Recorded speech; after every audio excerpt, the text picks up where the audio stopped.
I knew that they would eventually overreach because there were no checks and balances on what the scientists and the physicians in the federal health agencies and at the pharmaceutical companies were doing.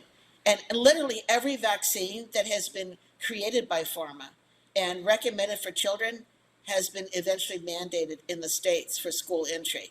And of course, what we see in the last 3 years is we see it's gone beyond school. It's now in terms of employment.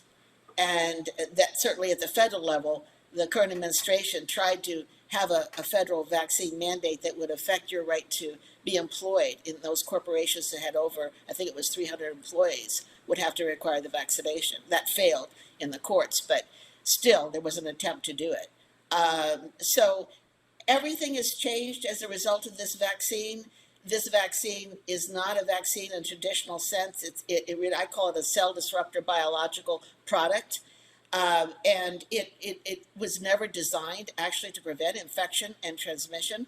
The companies were only asked to prove that there was more than 50% efficacy in preventing severe illness and hospitalization. So on that level, it really doesn't work. And then the second thing is it's extremely reactive. One of the safety provisions we got in the National Childhood Vaccine Injury Act of 1986 was the Federal Vaccine Adverse Event Reporting System known as VAERS. Now, VAERS has been operational since 1990. There have been over 2.2 million vaccine adverse event reports to VAERS since 1990 for all vaccines.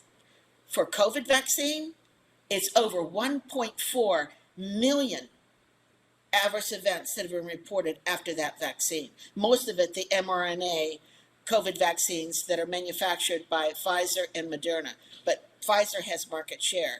This is the most reactive vaccine in the history of our country. Smallpox vaccine was extremely reactive, but I think this is more reactive than that one. Yeah. In fact, I can share this on the air. My father took the Pfizer vaccine in, I believe it was February of 2021, and less than 36 hours after he took it, he fell over and his heart stopped. And I'm 100% convinced it was a direct result of that injection. And I will not rest until people are brought to justice for all of this.